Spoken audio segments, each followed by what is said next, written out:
Attached toilet বা বাথরুমের সঙ্গে সংযুক্ত টয়লেটে ওযু করা যাবে কি? আসসালামু আলাইকুম ওয়া রাহমাতুল্লাহি ওয়া বারাকাতুহু। বিরাদারান ইসলাম, দ্বীনি প্রশ্নোত্তর পর্বে আপনাদের স্বাগতম। এবার যে প্রশ্নটির উত্তর আমরা জানার চেষ্টা করব সেটি হচ্ছে অ্যাটাচড টয়লেট বা বাথরুমের সঙ্গে সংযুক্ত টয়লেটে ওযু করা যাবে কি?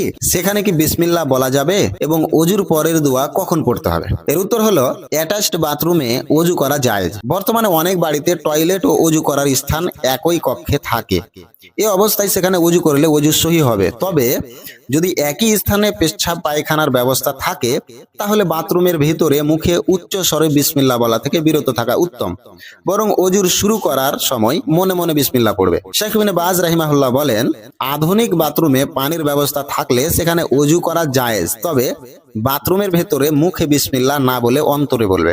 শেখ ইবনে উসাইমিন রাহিমাহুল্লাহ তিনি বলছেন, যদি বাথরুম ও ওযু করার স্থান একই জায়গায় হয় তাহলে সেখানে ওযু করা যাবে, তবে বিসমিল্লাহ মনে মনেই বলতে হবে। দলিল সমূহ হলো রাসূলুল্লাহ সাল্লাল্লাহু আলাইহি ওয়াসাল্লাম প্রয়োজনের স্থানে প্রবেশ করার সময় আল্লাহর নাম উচ্চারণ থেকে বিরত থাকার নির্দেশ দিয়েছেন। তাই পেচ্ছাব পায়খানা নির্দিষ্ট স্থানে প্রকাশ্যে আল্লাহর নাম উচ্চারণ না করায় আদব ও সতর্কতার বিষয়। আর ওযুর পর যে দোয়া পড়া হয় তা বাথরুমের ভিতরে না পড়ে বাইরে এসে পড়াটাই উত্তম। ওযু শেষে পড়বে আশহাদু আন লা ইলাহা ইল্লাল্লাহু ওয়াহদাহু লা শারীকা লাহু ওয়া আশহাদু আন্না মুহাম্মাদান আবদুহু ওয়া রাসূলুহু। অর্থাৎ আমি সাক্ষ্য দিচ্ছি যে আল্লাহ ছাড়া কোনো সত্য উপাস্য নেই, তিনি এক, তার কোনো শরীক নেই, আর আমি সাক্ষ্য দিচ্ছি যে মুহাম্মদ সাল্লাল্লাহু আলাইহি ওয়াসাল্লাম তার বান্দা ও রাসূল। তবে একটি বিষয় গুরুত্বপূর্ণ মনে রাখতে হবে যে বাথরুমের সঙ্গে ওযুর স্থান যুক্ত থাকলেই ওযু করা নিষিদ্ধ হয়ে যায়, মূল বিষয়টা এমন নয়।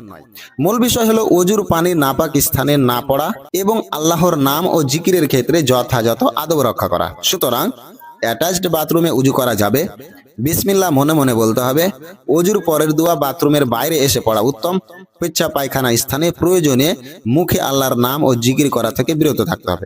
আল্লাহ পাক আমাদেরকে পবিত্রতা ও ইবাদতের সুন্নাত সমূহ পদ্ধতি অনুসরণ করার তৌফিক দান করুন, আমিন। আসসালামু আলাইকুম ওয়া রাহমাতুল্লাহি ওয়া বারাকাতুহু।